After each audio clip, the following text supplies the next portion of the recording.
Hello दोस्तों, आप सब कैसे हैं। कल हमने चर्चा किया था नेशनल इनकम से जानने से पहले हमने पर कैपिटल इनकम, साथ ही साथ परचेजिंग पावर पैरिटी, और इसके अलावा हमने क्या जाना था, पर कैपिटल पे जाना था हमने जीडीपी। आज हम जानेंगे नेशनल इनकम की गणना की क्या कैसे की जाती है। नेशनल इनकम, राष्ट्रीय आय की क्या गणना कैसे की जाती है नेशनल इनकम की। तो इसका तीन मेथड होता है। एक होता है प्रोडक्शन मेथड, प्रोडक्शन, और दूसरा दूसरा होता है दूसरा होता है इनकम मेथड, इनकम मेथड, और तीसरा हो गया आपका कंजप्शन मेथड।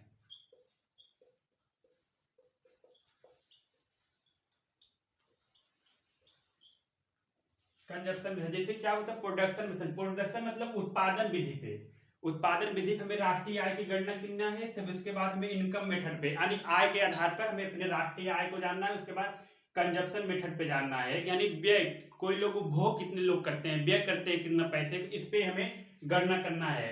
राष्ट्रीय उत्पाद का हमें गणना करना, नेशनल इनकम का गणना करना है। इसके लिए हमें गणना करने के लिए हमें सबसे पहले क्या करना है, नेशनल इनकम की गणना करने के लिए सबसे पहले प्रोडक्शन मेथड के विषय में जानना है।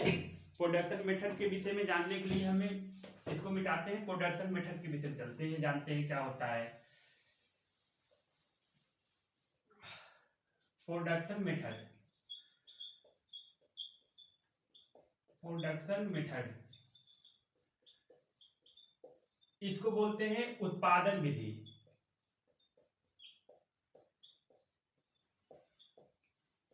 उत्पादन विधि कैसे करना है, जब हम किसी वस्तु को, यानी जब किसी घरेलू अर्थव्यवस्था में अंतिम वस्तुओं एवं सेवाओं का बाजार मूल्य पर या बाजार कीमत पर जब अध्ययन किया जाता है, तब उसको बोलते हैं बाजार कीमत पर सकल घरेलू उत्पाद। हमें इसी पे निकालना है उत्पादन विधि। यानी कि हमने क्या बोला है, जब किसी घरेलू अर्थव्यवस्था में अंतिम वस्तु एवं सेवाओं के उत्पादन का जो योग है, यानी अंतिम वस्तु एवं सेवा, यानी प्राइमरी सेक्टर, टर्शियरी सेक्टर, और साथ ही साथ secondary sector.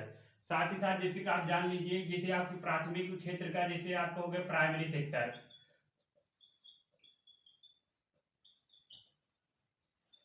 Primary sector, secondary sector,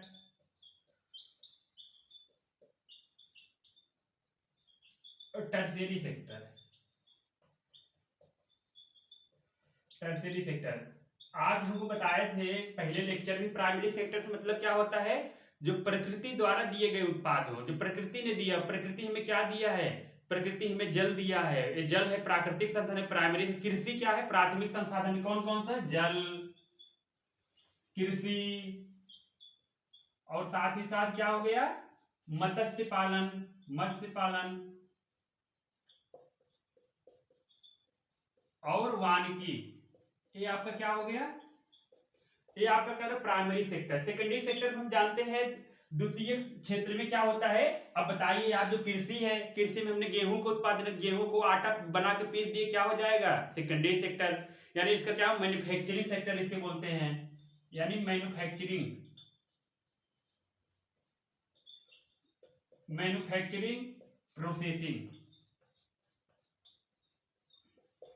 क्या, जैसे कि प्राइमरी सेक्टर का टमाटर है, जैसे कृषि जो होता है प्राइमरी सेक्टर के विषय, अगर प्राथमिक चीज, प्राथमिक जो उत्पाद है हमारा सेक्टर है, क्या है, टमाटर है। और टमाटर को हम पीस पीस के चटनी बना दे, उसको झिल्ली में भर दिए, पॉलिथीन में, क्या हो जाएगा, मैन्युफैक्चरिंग हो जाएगा। विनिर्माण कर दी हमने वस्तुओं को, विनिर्माण कर, उसमें मूल्यवर्धन कर दिया।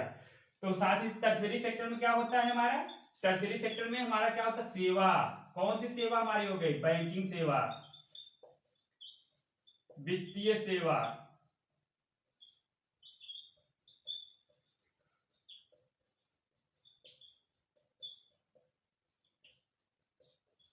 और परिवहन सेवा। इसका ही अध्ययन हम करना है, इसी हमें गणना करना है। हमें जो उत्पादन करना है, अंतिम वस्तु को लेना है। अंतिम वस्तु मतलब जैसे आप बताइए, जैसे हमने गेहूं का ब्रेड बना रहे हैं, जैसे गेहूं है, गेहूं को हमने पीस दिया, आटा बन गया। आटा है, आटा को हमने बेकरी में ले गए, बेकरी से फिर हमने ब्रेड बनाया, तो हमें ब्रेड का गणना करना है। जैसे मान लीजिए आप बताइए उत्पादन विधि में, इसमें क्या अंतिम वस्तु लेना है। जैसे आप बताइए गेहूं है, अब बताइए, गेहूं अगर 5 रुपये किलो है, 5 रुपये केजी है, अगर गेहूं का हमने मूल्यवर्धन कर दिया, आटा बना दिया, सेकेंडरी सेक्टर में आटा बन गया, और आटा को हमने फिर बेकरी में ले गए, आटा मान लीजिए 5 यहाँ बेच दिया, 10 रुपये हो गया, बेकरी में गए 15 रुपये हो गया, फिर यहाँ बना दिए हमने क्या, हमने यहाँ बना दिए क्या, इसका हमने बना दिए इसका ब्रेड, ब्रेड कितना हो गया 20 रुपए, समझ गए, 20 रुपए हो गया, ब्रेड हो गया। हमने क्या बनाया, तो हमें इसमें इसका गणना नहीं करना है 5 केजी 10 केजी 15 केजी, हमें अंतिम वस्तु को लेना 20 केजी, क्योंकि अगर हम इसका गणना करेंगे दोहरी गणना हो जाएगी, हमें अंतिम वस्तु लेना है सेवा। अब जैसे मान लीजिए कोई शर्ट है, शर्ट हम जो ये पहने हैं शर्ट, अगर इसका शर्ट का अंतिम हमें उत्पादन ले, जैसे शर्ट है, शर्ट बनाने से पहले क्या खेत में कपास का उत्पादन होगा, कपास वाले ने क्या हुआ, कपास वाले ने किसी को बेचा होगा, उन्होंने क्या बनाया होगा, क्या नाम है, वो बनाया होगा, धागा बनाया, धागा वाले ने फिर कपड़ा बनाया होगा, कपड़े वाले ने फिर रेडीमेड वाले बेचा होगा, फिर क्या बनेगा, कपड़े वाले शर्ट बनेगा, टी शर्ट बनेगा, इसकी गणना अंतिम वस्तु का, माने कि इसमें जैसे 5 रुपये केजी, हमें ऐसे नहीं जोड़ना, हमें अंतिम 20 रुपये लेना है अंत सेवा में। जैसे कि हमें अगर दोहरी गणना करें कितना हो जाए, 5 10 15 15 30 20 50, ऐसा नहीं, हमारा ब्रेड अंतिम उत्पाद क्या था, ब्रेड तैयार हुआ गेहूं से। हमें ध्यान रखना है, हमेशा अंतिम वस्तु लेना है जीडीपी गणना करते समय।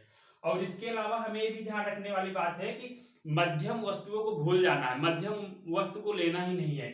इसके अलावा हम देखते हैं, आइए नेशनल इनकम की गणना कैसे करते हैं, मेथड कैसे गणना करते हैं, आइए देखते हैं एक उदाहरण से माध्यम, production method of national income, यानी कि इसकी गणना कैसे करेंगे।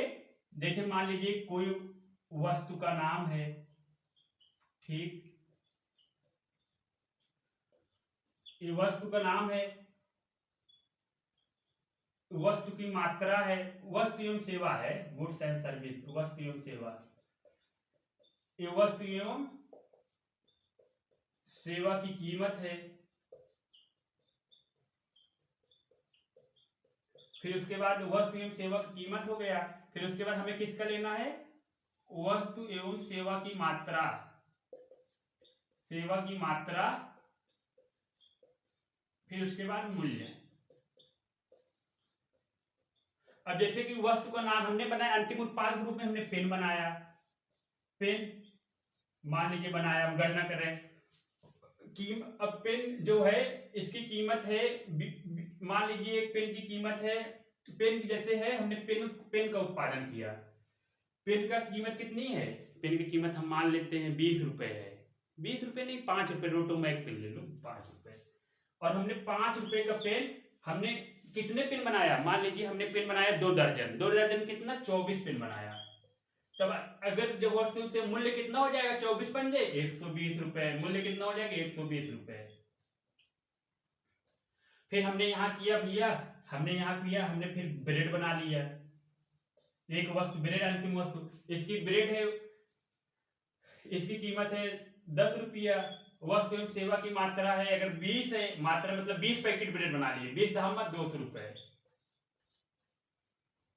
ठीक। फिर हमने तीसरे नंबर पे क्या लिया, अब ब्रेड बना ली हमने, वहां घड़ी बना लिया, घड़ी वस्तु कीमत कितनी है, घड़ी की कीमत हमारी मान लो 100 रुपया है, हमने ऐसे 100 घड़ी बना लिया, यानी 50 बना लिया, 5 घड़ी बना लिया, मात्रा 100 पंजे 500 रुपया, ठीक। फिर हमने मान लीजिए घड़ी बनाने के अलावा हमने बना लिया एक, बना लिया हमने ये मार्कर ही बना लिया, मार्कर बना लिया, मार्कर की कीमत कितनी है, मार्कर कीमत है 20 रुपया, और ऐसे हमने 10 मार्कर बना लिया, 20 दाम 200 रुपए मूल्य हो गया। तो हमें किसकी गणना करना है, हमने देखी अंतिम सेवाओं को कितना कीमत कितना करना है 120, अभी आप जोड़ेंगे 200 500 700 900 और 1000, 900 और 120 जोड़े 1020, हमारा जीडीपी कितना हो गया 1020 रुपए, ये किस पे हो गया, जीडीपी मार्केट प्राइस पे। लेकिन हमें गणना किस पे करना है, हमें निकालना है राष्ट्रीय आय। इसके राष्ट्रीय आय निकालने के लिए हमें सर्वप्रथम क्या करना पड़ेगा, इसके लिए हमें पहले इसको रफ कर दे, आपका आ गया जीडीपी इतना आ गया मार्केट प्राइस पर, अब आपका जीडीपी इतना है 1020, हमें यहां लिखना है जीडीपी मार्केट, यानी कि मार्केट प्राइस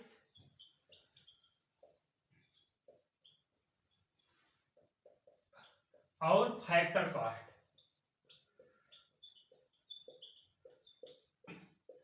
हमारी जीडीपी कितनी है? 1020 रुपया है, यानी हमारी जीडीपी मार्केट प्राइस पर कितना निकला?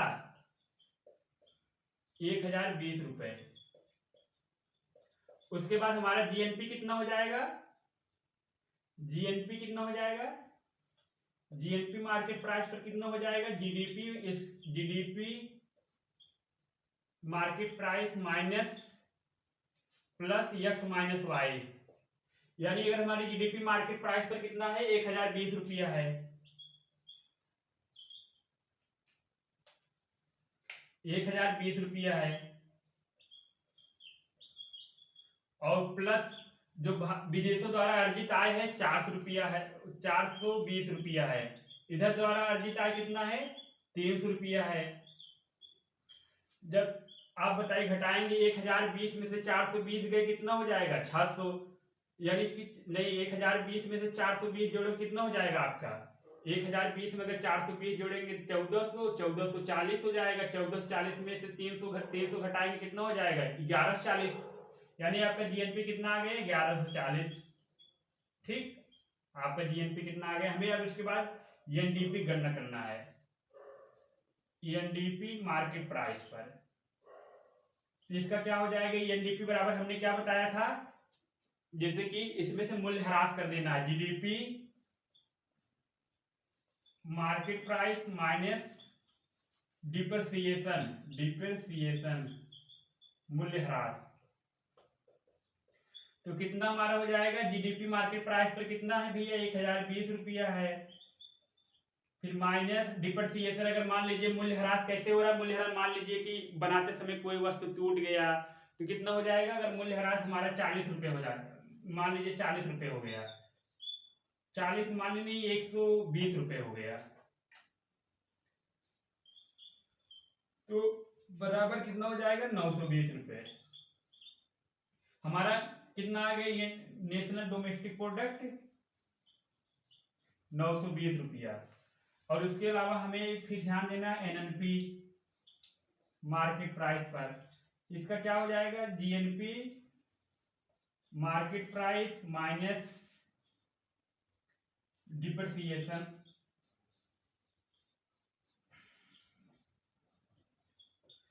आपका जीएनपी मार्केट प्राइस पर कितना है? 1140 माइनस डिप्रिसिएशन अगर मान लीजिए आपका हो जाता है 240, तो आपका कितना आ गया? 800 रुपये। 800 रुपये क्या हो गया? आपका एनएनपी हो गया।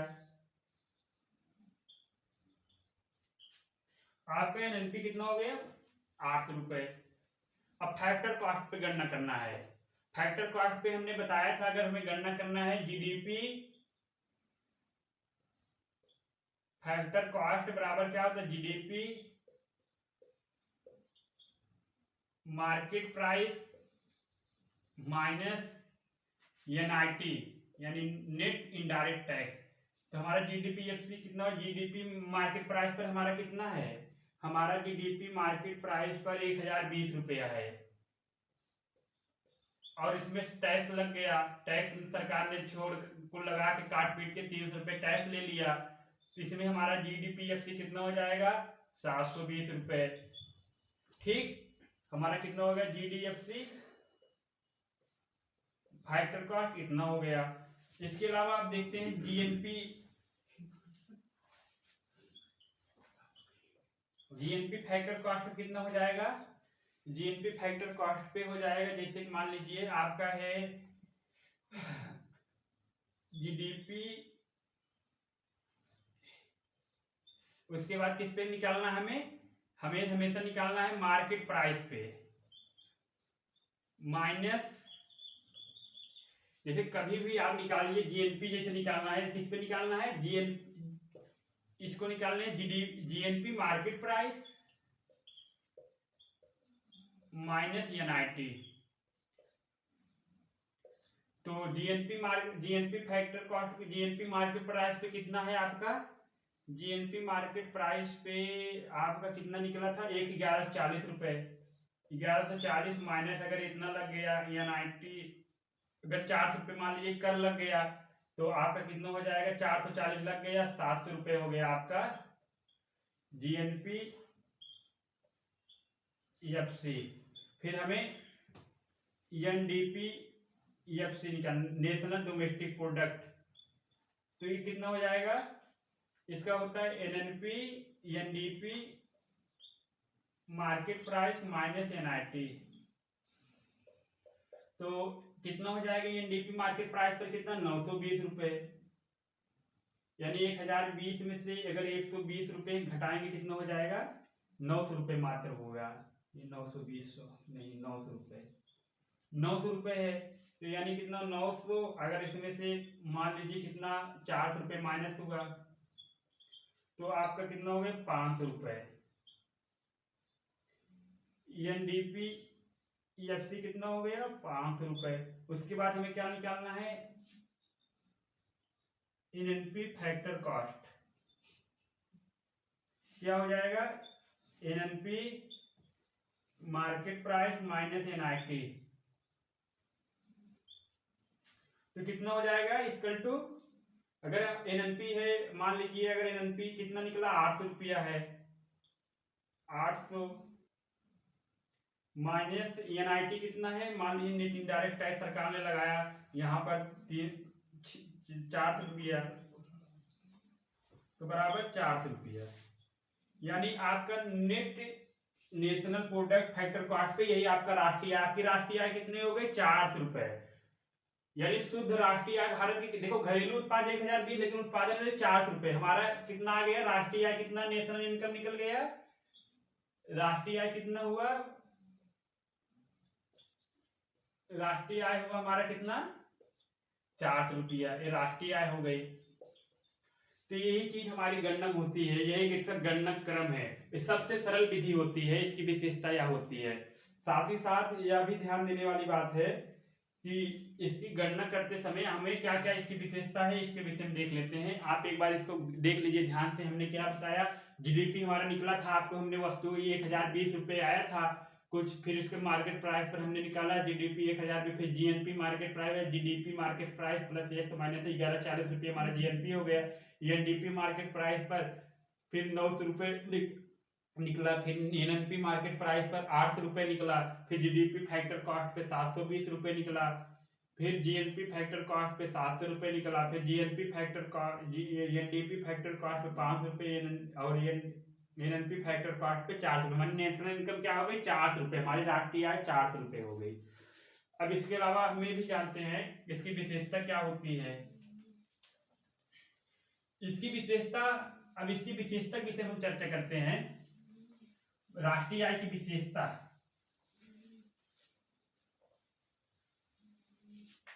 राष्ट्रीय आय की विशेषता क्या होती है, विशेषता है, पहला नंबर विशेषता है, यह एक सरल विधि है, यह एक सरल विधि है।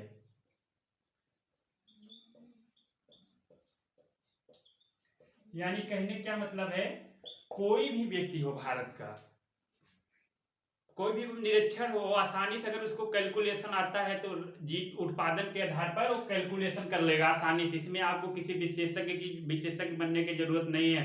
आप कोई सीए ही हो पाए, सीए ही रहे तभी आप गणना कर पाए, सब आपको कोई जरूरत नहीं, ना अर्थशास्त्री हो। पहले नंबर ये है। दूसरे नंबर इसमें ध्यान रखना है, इसमें दोहरी गणना से बचना है, इसकी दोहरी गणना से बचना है।